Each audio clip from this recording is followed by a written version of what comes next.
U.S. health officials want you to shake the salt. People in the United States consume 50% more sodium than what most experts recommend. And the FDA wants to reduce that with new guidelines with sodium reduction target levels for foods in more than 100 different categories.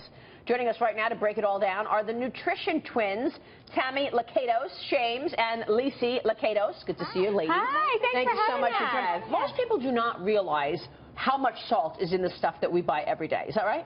Absolutely. That's entirely right. And the thing is, as registered dietitians, we love this new regulation because we're in the business of getting people healthy and helping them to live longer, and this is going to help them to do that. So with 600,000 people dying every year from heart disease, we all need to lower our sodium. So with the items that we don't realize we're getting sodium in, by decreasing that, it's going to help. So let's talk about that for a second, because you're saying salt is a direct link to heart disease. Yeah, it raises your blood pressure and reduces your risk of stroke when you cut back on sodium, but it also raises your risk of heart disease when you eat too much.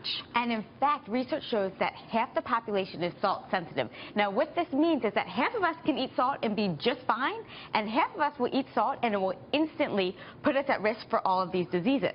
So if we can just cut back the amount of salt we're giving people, it's amazing, because we'll instantly reduce and lower the risk of death, and will help people to live longer, healthier lives. Well, you know what I can't stand is when I have like soy sauce or anything really salty, my face blows up. I mean, so you're probably salt sensitive. You would know. Yeah. It really does. It immediately impacts me. Yeah. We're the same way. Yeah. Under the eyes, the puffy fingers. Puffiness, right? Okay, so what do you have here to indicate where the big salt, the salt problems are? Well, that's a great question, and the truth is that most people don't know how much salt they're getting, and you can't really tell by tasting a food. Well, I didn't need you to bring me McDonald's French fries to know that there are a lot of salt. That is the given. But the tricky thing is that's not the given. Is if you have a slice of bread, you're actually getting more sodium than you would in a serving of potato chips. What?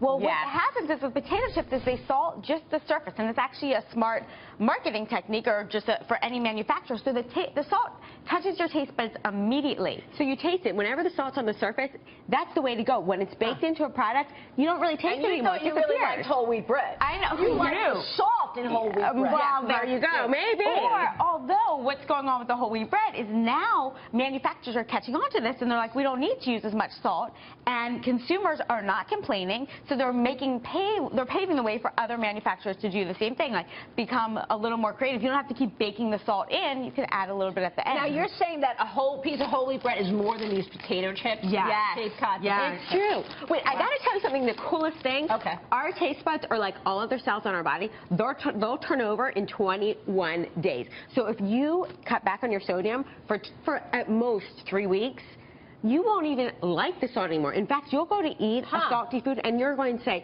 that tastes so salty. I don't like that anymore. Lose weight. Because it's also putting weight on you. Salt makes you hungrier, it makes you thirstier, and it increases your craving. It's like a triple whammy. My dad would go nuts if I used this bottle of tomato sauce. Good for him. I already love your dad. I love your dad.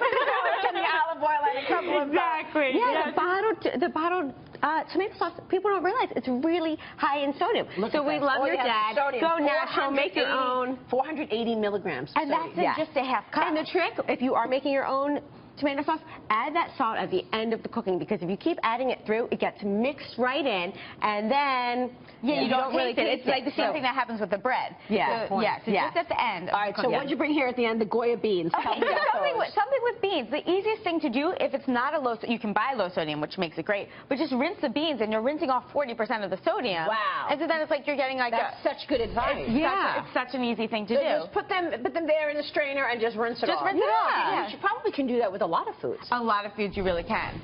Tune a lot of things and just add your own seasonings. And don't tell me cucumbers are bad for you. Oh, no. We would never do that. Natural. If you go any way natural, you're automatically cutting down on the sodium. Yeah. Natural is the way to go. Yeah. But I have problems with that ranch dressing at the end of the day. You should, Maria. Good job.